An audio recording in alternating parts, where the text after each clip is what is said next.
దేవుడు ఎవరిని తృప్తిపరుస్తాడు అని అంటే కీర్తనల గ్రంథము 42వ అధ్యాయము 1వ వచనము, దుప్పి నీటి వాగుల కొరకు ఆశపడినట్లు దేవా నీ కొరకు నా ప్రాణము ఆశపడుచున్నది. చాలండి. ఇక్కడ కీర్తనల గ్రంథము 42వ అధ్యాయము 1వ వచనంలో ఏమని రాసి పెట్టి ఉన్నదంటే, కోరాహు కుమారులంట వాళ్ళు రాస్తూ ఉన్నారు. ఆ కోరాహు కుమారులు కూడా ఇంకొక మాట కూడా అన్నారు. ఆ మాట అసలు ఎంత విలువైనదంటే, కోరాహు కుమారులు ఒక మాట అంటారు. ఏమంటారంటే, అయ్యా నీ మందిరములో ఒక దినము గడుపుట కంటే 1000 దినములు శ్రేయస్కరం అన్నారు. చూడు, ఆ మాట కూడా ఎంత విలువైన మాట. ఆ కోరాహు కుమారులు రాసిన యొక్క విషయములు ఒక్కోటి మనం లోతుగా వెళ్ళినట్లయితే ఎలా ఉంటుందంటే వినసంపూటంగా ఉంటుంది.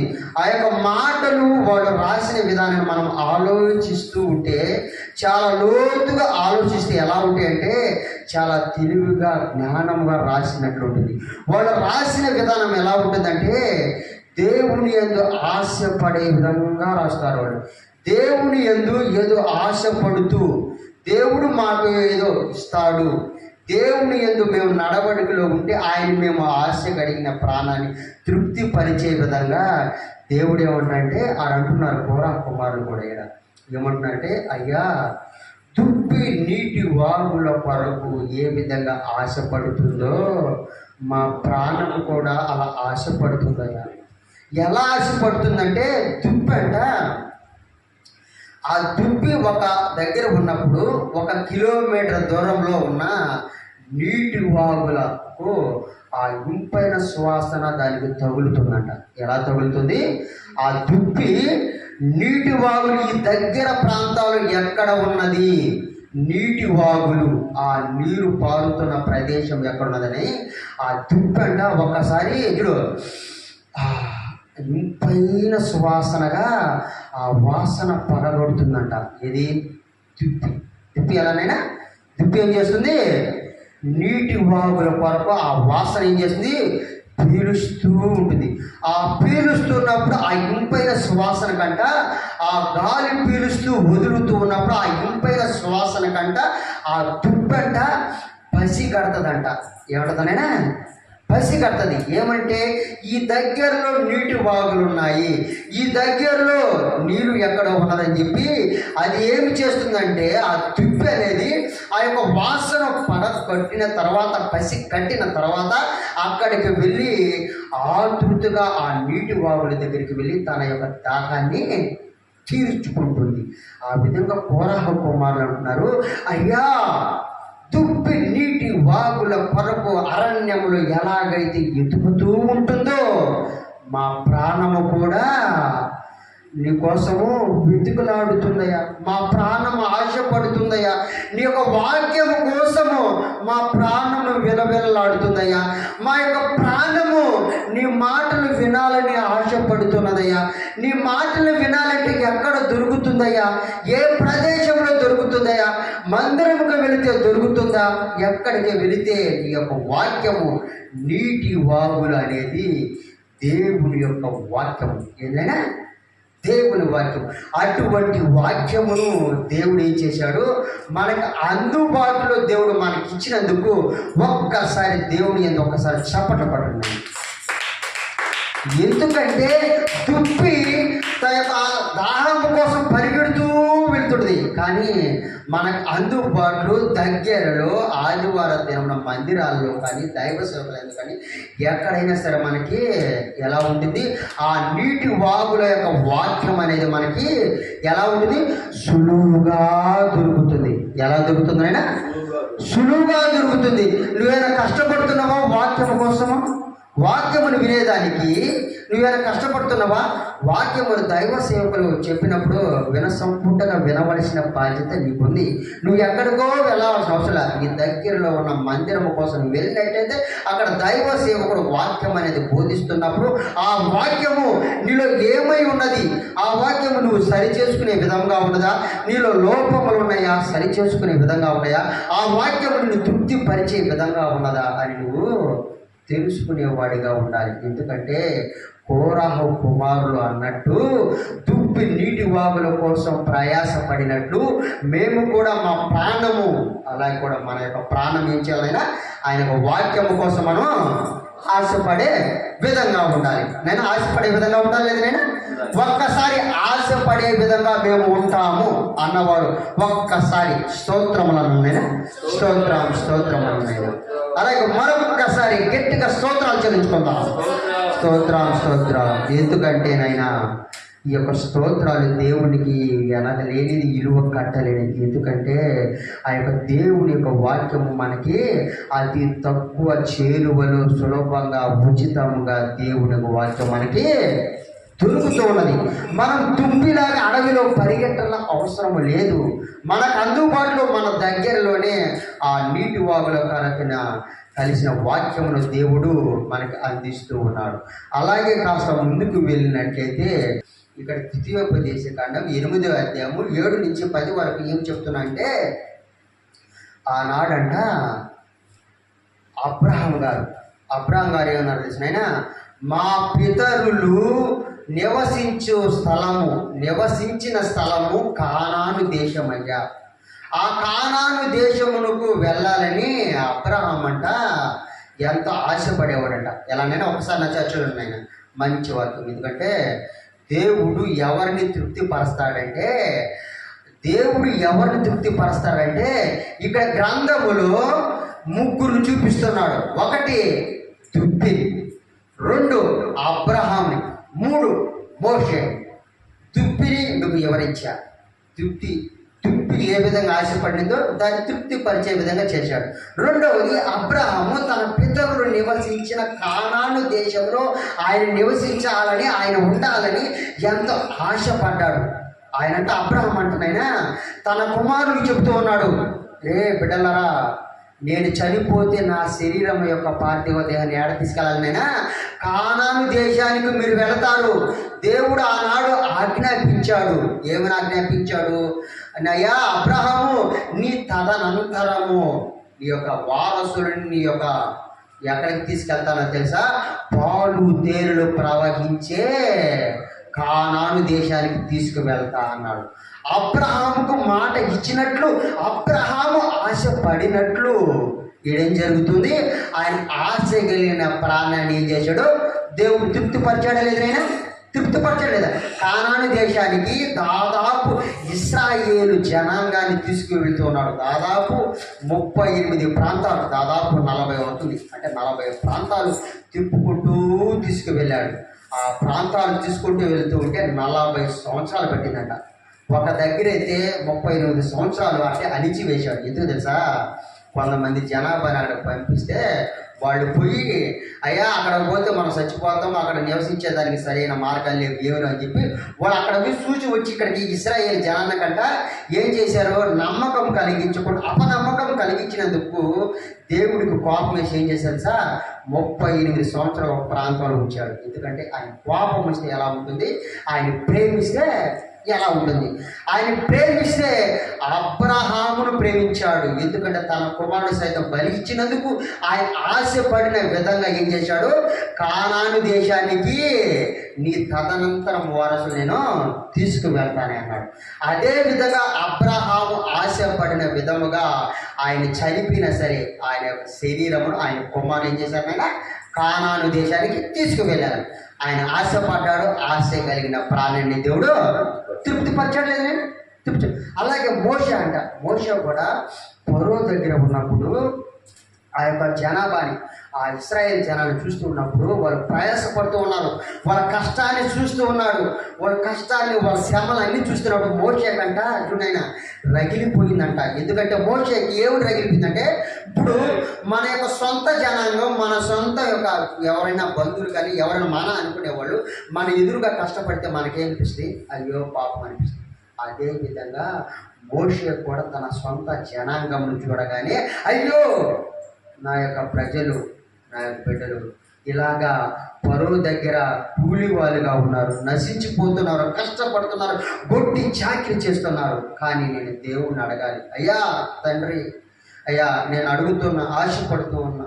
ఏమని ఆశపడుతున్నానంటే, మా పితరులు అబ్రహాం గారి నుంచి తీసుకొని వస్తే ఎక్కడైతే కానాను దేశం ఉన్నదో ఆ కానాను దేశానికి తీసుకువెళ్ళాలయ్యా నా జనాంగాన్ని, ఈ జనాంగాన్ని, నీ బిడ్డలైన ఇశ్రాయేలు జనాంగాన్ని కానాను దేశానికి తీసుకువెళ్ళాలి, పాలు తేనెలు ప్రవహించే దేశానికి తీసుకువెళ్ళాలి.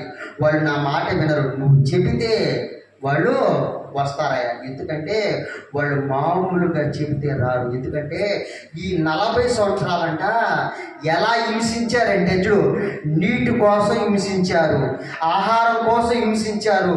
మోషేని ఆహారాన్ని చిత్ర హింసలు పెట్టి వాళ్ళు ఇబ్బంది గురి చేశారు. అయినా సరే పట్టు వదలల ఎవరు? మోషే గారు తను అనుకున్న పనిని తాను చేశాడు. ఇశ్రాయేల్ జనాన్ని తీసుకుంటూ వెళ్ళాడు. ఆయన ఆశపడ్డాడు. మోషే ఆశపడిన విధముగా ఇశ్రాయేలు జనాన్ని కానాను దేశానికి తీసుకువెళ్తున్నప్పుడు ఆ కానాను దేశం అంట ఎలా ఉంది తెలుసా? ఆ విషయాన్ని ఇక్కడ మనకు పొందుపరుస్తున్నాడు. ఏమని పొందుపరుస్తున్నట్టే, నీ దేవుడైన యెహోవా ఆజ్ఞను గైకొనవలెను.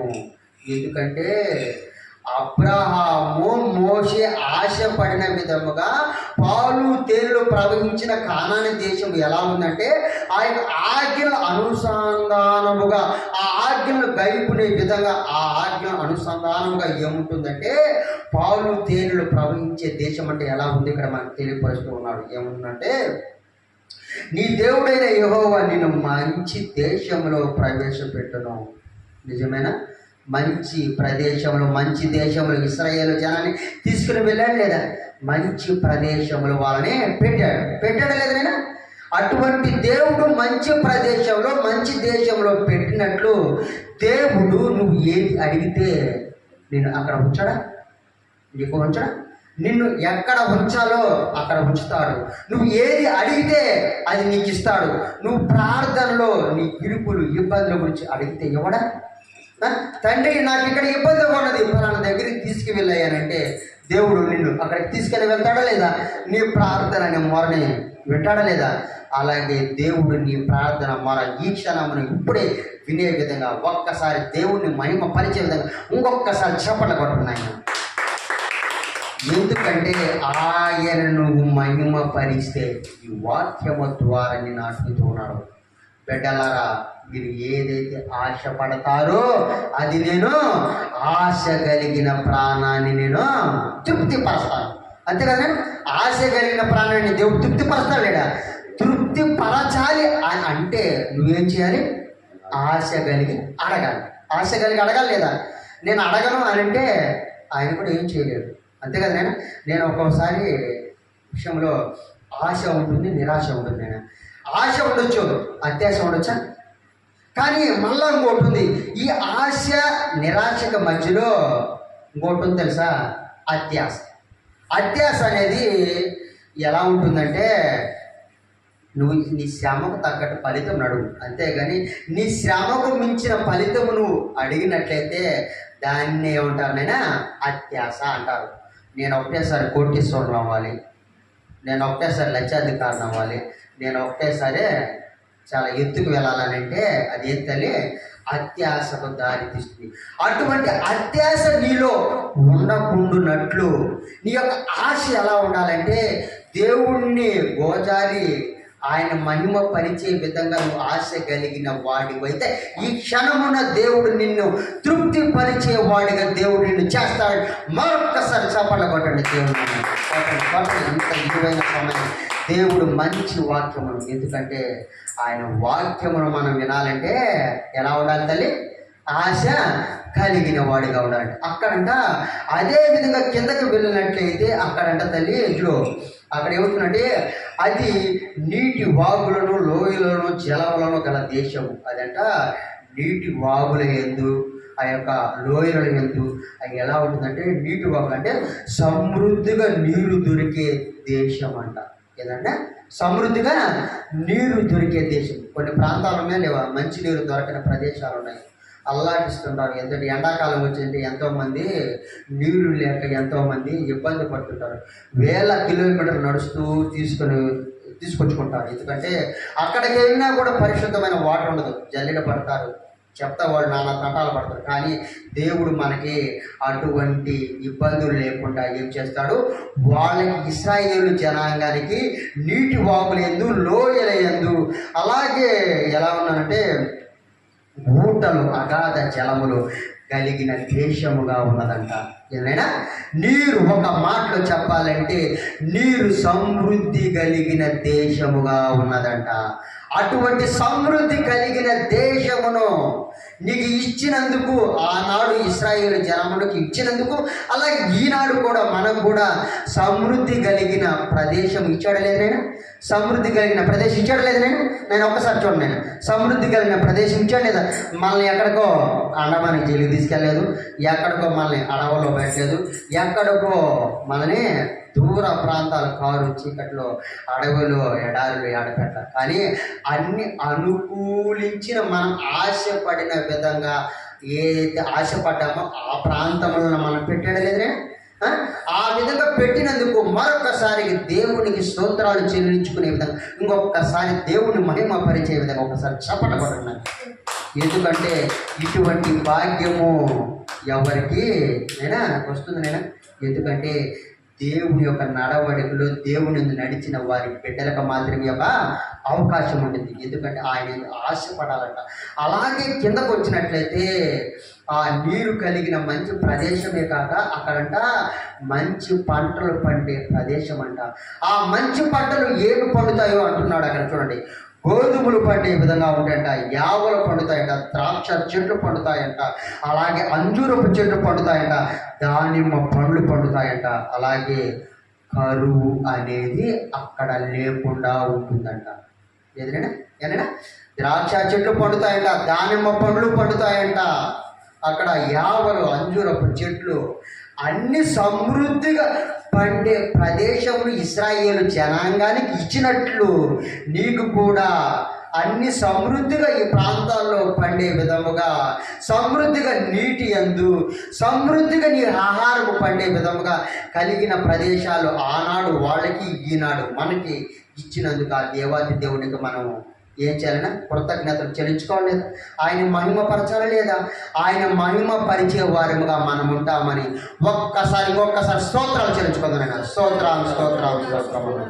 అలాగేనైనా ఇంకొకసారి నాయన దేవుడు అంటూ ఉన్నాడు అక్కడంట ఆయన ఒలివ నూనెయు మరియు తేనె కూడా దొరుకుతాడు. చూడు అక్కడికి దేవుడు కూడా ఏం చేశాడు, ఒలివ నూనె అలాగే తేనె కూడా మంచి అసలు సుగంధ ద్రవ్యాలు కలిగిన దేశము కూడా అంటారు.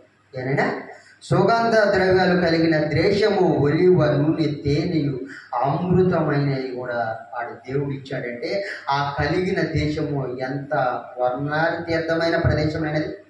మంచి దేశమా కదా, కనాను దేశము పాలు తేనెలు ప్రవహించే దేశముగా అందుకు వర్ణిస్తారు. ఈ యొక్క అంశములన్నీ అక్కడ ఇమిడి ఉన్నాయి కాబట్టి దాన్ని ఏం చేశారు, పాలు తేనెలు ప్రవహించే ప్రదేశముగా కొనియాడబడుతుంది మన యొక్క బైబిల్ గ్రంథంలో విషయమును మనం గ్రహించినట్లయితే. అలాగే కిందకు వెళితేనైనా అక్కడంట కరువు అనేది ఉండదంట, కరువు అనేది లేకుండా చేస్తాడు. చూడు ఎటువంటి ఆ ఇశ్రాయేలు జనాంగము ఈ 40 సంవత్సరాలు మోషేని అహరోని హింసించిన, ఇబ్బంది పెట్టించిన, ఎంత చేసినా లాస్ట్కి దేవుడు ఏం చేశాడు, దేవుడు ఒకనొక టైంలో కూడా దూషించారు. మేము పరో దగ్గర ఉండకుండా మమ్మల్ని అక్కడ ఉండకుండా మమ్మల్ని ఇక్కడ ఎర్ర సముద్రం దగ్గర తీసుకొచ్చి ఈ సముద్రంలో చంపేదానికి తీసుకొచ్చావా, ఆకలి కోసం మేము చచ్చిపోయే వారంగా చేస్తున్నావా, ఆకలి అంటూ ఉన్నారు, ఆకలి కోసము సరుకున్నారు, సముద్రం దగ్గరికి వచ్చేలకి సనుక్కున్నారు. అక్కడికి వచ్చేలేకి వాళ్ళంట మాంసం కోసం కూడా ఆడ ఏం చేస్తారు, సరుకుకున్నారు. మాకు మాంసం కావాలయ్యా కొట్టు అన్నాడు. ఏమన్నాడు మోషే, వాళ్ళు మాంసం అంటున్నారు, వాళ్ళు తిని కక్కి సచ్చేంతవరకు ఇరా బాబు అని చెప్పి మోషే ఏం చేశాడు, వాళ్ళు మాంసం అంట, ఆ మాంసం దొరికి తెలిస్తే పేక లోతులు తిన్నారంట. ఎలా తిన్నారనైనా ఆ మాంసం అడిగారు ఇశ్రాయేల్ జనాన్ని. కానీ దేవుడు ఏం చేశాడు, అంతకంతకు ఆ మాంసం వాళ్ళు తింటుంటే అన్నప్పుడు ఆ మాంసం అంట దేవుడు బయటకు వచ్చాయంట. ఆ మాంసం తిని కూడా కొంతమంది అక్కడ చనిపోయిన దాఖలాలు కూడా ఉన్నాయి. ఎందుకంటే దేవుడు ఇస్తాడు. కానీ ఆ ఇశ్రాయేలు జనాంగం అంట ఆశపడ్డారు. కానీ ఆశతో పాటు ఏం పడ్డారు తండ్రి, ఏమన్నా అత్యాశ పడ్డారు. మా మాంసం కావాలి అని అన్నారు. ఆయన మాంసం కోసం ఇక్కడ కొట్టుకొని వస్తారు, ఇదిగో తీసుకోండి అన్నమాట. పేక రోజులు తినేదాకా తెచ్చారు. పిల్లలంట వాళ్ళంట, అయ్యా మమ్మీ డాడీ మాంసం తెల్లపోతే తిని కక్కి కుక్కారంట. మాంసం కుక్కారంట. కుక్కి క్లాస్ కూడా తినలేక వాటి కోసం ఏం చేయాలి, పొట్ట ఉబ్బి తేపులు వచ్చి మొత్తానికి అక్కడ చనిపోయిన దాఖలాలు కూడా. ఎందుకంటే ఆశపడు కానీ అత్యాశ పడకు అనే విషయాన్ని ఇక్కడ మనకు తెలియజేస్తున్నాడు. అక్కడ లాస్ట్ చివరిగా తీసుకున్నట్లయితే నాయన ఆడేమంటున్నాడంటే, అంటున్నాడు, నేను నీకు ఏ లోపము లేకుండా నేను చేస్తున్నాను. అక్కడ కూడా ఇనుప రాళ్ళు కలిగిన దేశముగా, ఇనుప రాళ్ళు గల దేశము, దాని కొండలలో నువ్వు రాగి త్రవ్వి తీయవచ్చు. ఎందుకంటే రాగి అంటే రాగి, బంగారం, వజ్రాలు, వైడూర్యాలు, అలాగే పంటలు, పొలాలు అన్ని మొత్తం ఎటు చెట్టు సమృద్ధి కలిగిన నీకు దేశంగా ఇస్తున్నాను. ఇనుప రాళ్ళు కాదు, రాగి అనేది అక్కడ దొరుకుతుంది. ఆ రాగి అనేది కాదు, వజ్రాలు, వైడూర్యాలు మొత్తం ఎటు చెట్టు నీకు సమృద్ధిగా కలిగిన దేశము నీకు ఇస్తూ ఉన్నాను. అటువంటి దేశములు నీకు ఇస్తున్నప్పుడు నువ్వేం చేయాలైనా ఓపిక పట్టాలి. ఈ జనాభా ఇక్కడి నుంచి అక్కడికి వెళ్ళే లోపల వాళ్ళ యొక్క ఎన్ని విషయాలు సనుక్కున్నారంటే, తొందరపడ్డారు, సరుగుకున్నారు. కానీ దేవుడు వీళ్ళు అడిగినట్టు, అబ్రహాము మోషే అడిగినట్టు ఇశ్రాయేలు జనాము కూడా ఆ పరో దగ్గర పనిచేస్తున్నప్పుడు వాళ్ళ నాటములు విసుక్కొని, అయ్యా మాకెందుకు ఈ కష్టాలు, మంచి ప్రదేశానికి తీసుకుని వెళ్ళు అని ఇశ్రాయేల్ జనం కూడా అడిగారు. ఆ ఇశ్రాయేలు జనం అడిగిన ఆశపడిన విధంగా దేవుడు ఏం చేశాడైనా వాళ్ళు పాలు తేనెలు ప్రదేశము ప్రవహించే దేశమునకు అటు ఇశ్రాయేలు జనాంగాని మాట విన్నాడు, అబ్రహాము మాట విన్నాడు, మోషే మాట విన్నాడు. వీళ్ళ అందరి యొక్క ఆశ కలిగిన ప్రాణాన్ని దేవుడు తృప్తిపరచాడు. లేదు నేను తృప్తిపరచాడా? అటువంటి ఇంతమందికి ఆశ కలిగిన ప్రాణాన్ని తృప్తిపరిచినట్టు నిన్ను కూడా ఆశ కలిగితే నిన్ను తృప్తిపరచడా? ప్రతి విషయంలో ఒకటి కాదు నైనా, నీకు ఆరోగ్యం బాగాలేదా అడుగు, నీ కుటుంబ సమస్యలు అడుగు, ఆర్థికపరమైన ఇబ్బందులు అడుగు, నీకు ఏ సమస్య నువ్వు ఆశ కలిగి ప్రాణముతో ఆయన ఏమిచ్చు గోజారి అడుగు.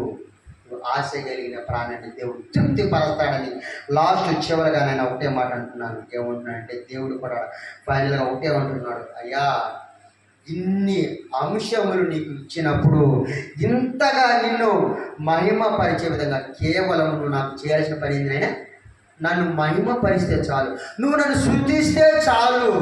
నువ్వు నన్ను శృతించి నువ్వు నన్ను మహిమపరిస్తే నిన్ను పాలు తేనెలు ప్రవహించే దేశములోకి ఆ ఇశ్రాయేలు జనాంగాన్ని తీసుకువెళ్ళినట్లు నువ్వు కూడా నన్ను ఆశ కలిగిన అడిగినట్లయితే నీ సమస్తం యావత్తు నేను నిన్ను వింటాను, తీరుస్తాను, నిన్ను తృప్తిపరిచే విధంగా ఉంటాను. అదే కొన్ని మాటలు మనకి 6 అంశములుగా తెలియజేశాడు. ఏమని తెలియజేశాడంటే, ఒకటి తుప్పి నీటి వాగుల కొరకు ఎలాగైతే ఆశపడినదో ఆ విధంగా మన యొక్క ఆశ కలిగిన ప్రాణాన్ని దేవుడు మనల్ని తృప్తిపరుస్తాడు. రెండవదంటనైనా మన యొక్క ఆలోచనలు, తలంపులు ఆయన యందు నడుచుకున్నట్లయితే దేవుడు ఏం చేస్తాడు, మనల్ని తృప్తిపరుస్తాడు. రెండవ విషయం. అలాగే మూడవదిగానైనా దేవుని యొక్క ఆజ్ఞలను నువ్వు గైకొని ఎడల, దేవుని యొక్క ఆజ్ఞలైనా ఏదైనా దేవుని యొక్క ఆజ్ఞలు గైకొని ఎడల ఆయన నిన్ను తృప్తిపరుస్తాడు. అలాగే 4వ మాటనైనా దేవుని వాక్యమును నువ్వు ఏం చేయాలి, ఆయన వాక్యమును అనుసరిస్తే దేవుని యొక్క వాక్యమును అనుసరిస్తే ఆయన ఏం చేస్తాడు తండ్రి? తృప్తిపరుస్తాడంట. అలాగే ఇంకొక మాట ఏం చెప్తున్నట్టే, నీటి వాగులు ఎలాగైతే పారుతూ ఉంటాయో, ఆ యొక్క నీటి నది జలాలు ఎలాగైతే పారుతూ ఉంటాయో, నీ యొక్క హృదయ యొక్క ఆలోచనలు కూడా ఎలా ఉండాలైనా ఆ యొక్క నీరు పారే విధంగా నీ యొక్క హృదయ యొక్క ఆలోచనలో చెడు తలంపులు తీసివేసి మంచి ఆలోచనలు ఎందుకు నువ్వు నడిచినట్లు ఆశ కలిగినట్లు అడిగితే నువ్వు ఆ నీరు పారే విధంగా నీ హృదయానుసారంగా నువ్వు గోజారి అడిగితే ఆయన నిన్ను తృప్తిపరుస్తాడు. అలాగే లాస్ట్ మాట తీసుకున్నట్లయితే, దేవుడు నువ్వు మహిమ పరిస్తే, ఆయన ఎందుకు నడవడికలు ఎందుకు నడిచినట్లయితే ఆయన ఏం చేస్తాడనైనా నిన్ను తృప్తిపరుస్తూ ఫైనల్గా నిన్నేం చేస్తాడనైనా ఉన్నత శిఖరాలకు నిన్ను తీసుకొని వెళ్తాడు. ఎలా తీసుకెళ్తాడు లేదా? ఆయన నిన్ను, నైనా ఒకటే మాట చెప్తున్నా, ఆయన నువ్వు మహిమపరిచేవాడిగా, ఆయన స్తుతించేవాడిగా నిత్యము ఉండినట్లయితే, ఆయన నడవడికలు నువ్వు నడిచినట్లయితే, ఆయన వాక్యానుసారంగా నడిచినట్లయితే, దుప్పి ఆశపడినట్టు కోరాహు కుమారులు అడిగినట్లు ఆశ కలిగిన ప్రాణాన్ని నువ్వు తృప్తిగా అడిగితే, మనస్ఫూర్తిగా కల్మషం లేకుండా నువ్వు ఆశపడి అడిగినట్లయితే దేవుడు నిన్ను సమస్తము నిన్ను తీరుస్తాడు. నీ ఆశలని తృప్తిపరిచే విధంగా నిన్ను తీరుస్తాడని, నీ ఆశలు తీర్చే విధంగా ఈ మనకు వాక్యానుసారంగా దేవుడు ఈ యొక్క వాక్యమును దేవుడు ఇచ్చినందుకు అన్నిటి యందు దేవుడు మరొక అన్ని విషయములందు మనం తృప్తిపరిచేవాడుగా ఉండాలని ఆశపడుతూ ఫైనల్గా ఇన్ని కోణాల యందు దేవుడు మనల్ని తృప్తిపరుస్తాడు.